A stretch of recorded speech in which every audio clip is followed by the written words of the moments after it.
ice. Watch this video and learn 3 different expressions, idioms with the word ice.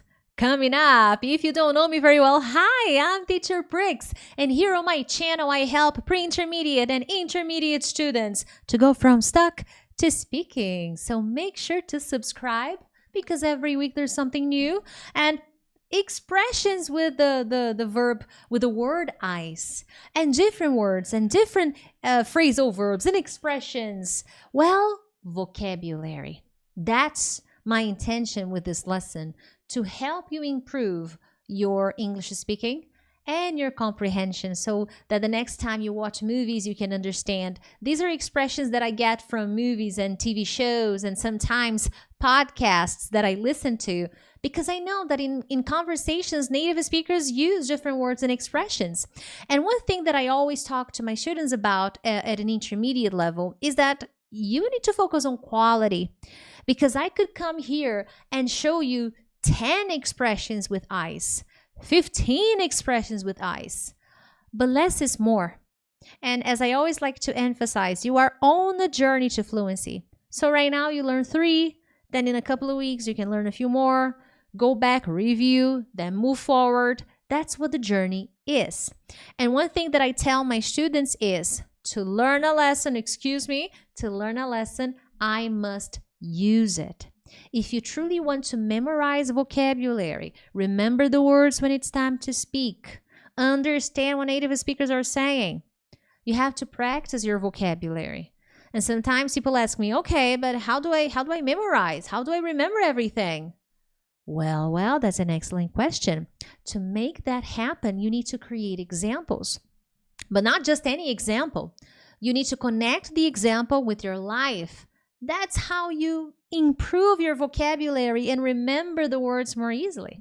But anyway, to be on thin ice, it means something risky, okay? If something is on thin ice, it is risky, my friend. If you say something, typically in the conversation, that's what you're saying. You say something or someone, okay, is on thin ice. You mean that this person or this thing, typically people, they are in danger. Not in life, okay, die or no violence, no. But they are in a risky situation and they may have serious or really bad consequences, unpleasant consequences. So let's think of a context that is very common if you're a parent or if you've been to university, if you were a student at some point. Let's say you didn't do very well this semester at school, and the final exams are coming, so your teacher can come to you and talk to you. And look at the example on the screen. Jimmy, I know you're busy, but you are on thin ice. You have to do better in the final exams, or otherwise you will fail this semester. You have to do better in the final exams. Exams, because it's more than one, okay? So exams, plural. And here, I know you're busy. Maybe this teenager has a very busy life, okay? He has school practice, soccer practice, swimming lessons. He's got a lot on his plate. And the teacher knows, Jimmy, I know you're busy. I know you're doing a lot of things. You're in the soccer team and you're working hard, but you are on thin ice. You're in a risky situation right now. What is the situation? The tests. He's failing. And the final exams are coming. And if he fails, bye-bye. Hasta la vista. He will fail the semester. So he is on thin ice. Okay? That's the idea of the expression. So the student is on thin ice. Have you ever been on thin ice at school? Be honest, huh? Have you ever been on thin ice? I remember once in college, this happened to me in college, and then I had to do another test, okay? And I was on thin ice because if I failed, had I failed my second attempt, I would have repeated that semester. It would have been awful, okay? Because here, if I fail a semester at the university, I have to do it again and I have to pay it again, okay? So this happened to me. I was on thin ice, but fortunately, when I did the second time, the second try, I passed with flying colors. Flying colors, that's an expression, okay? With good, excellent grades. Flying colors. And I didn't have to repeat the same semester, which is expensive. So that's the idea of thin ice. I want to know about you. Share. Have you ever been on thin ice at school or in any other scenario? Let me know. Now, let's go. Now, guys, before I tell you about the next idiom, this is something that I do with my students in my academy. I have an online program called the Real English Academy. And when I teach vocabulary to my babies, to my students, that's how I call them, I always connect their vocabulary practice with something more practical, with their lives, with real life examples. And after they see the new word, the expressions, the phrasal verbs, the advanced vocabulary, I always ask them to practice, and they choose 3, 4 new words they found interesting in that module part, and they create examples, because practice makes better. And the more you practice, the better you get. So this expression will have a better chance of being used by your brain, remembered by your brain, if you practice, just as I did right now. I told you a story that is true, that happened to me when I was on thin ice at university. I even remember the teacher's face, okay? So this is me connecting English with my life. Do the same. Now, put something on ice. Oh, I've done this before. It's not good. Sometimes out of need, sometimes out of procrastination. But if you put something on ice, it means you are delaying it for several reasons. It could be procrastination, it could be budget, it could be money, health, priorities, plans have changed. I don't have a reason here. It could be any reason. But if you put a project, a plan on ice, so this something you need to change. I put this idea on ice. Oh, we need to put this on ice. It means you're not doing it right now. You're delaying it for any reason. Take a look at the conversation that I created, a short dialogue to help you understand. Alex and Peter, or Pete, okay? Hey, Pete, I need your approval for the new budget. So this is a conversation at work. Okay, very good. In this idiom and the next one, the conversations are more related to work, but you can use them in any conversation, any scenario.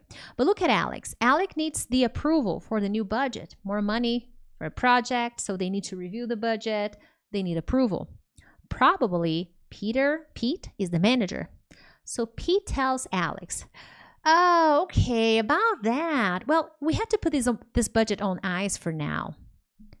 We had to put this budget on ice for now. Or we have to put this budget on ice for now. Sorry, we have to delay this approval for now. We can't give this approval for now. We have to delay. We have to postpone. We have to put off this approval for now. And then Alex, heartbroken, asks, why? Well, first, because you didn't subscribe to my channel. But no, let me get to the answer. Because the costs of this project are way too high. We need to have a new meeting with our customers before proceeding. So that our customers involved, the costs are too high already, so they can't approve the new project yet, the new budget. They need to talk to the customers, review everything, and then move on, and then understand what they have to do to proceed. So this is a good expression, a good idiom for you to use at work. Some people are always so caught up, oh, I need to learn business English. You need to learn English. Simple.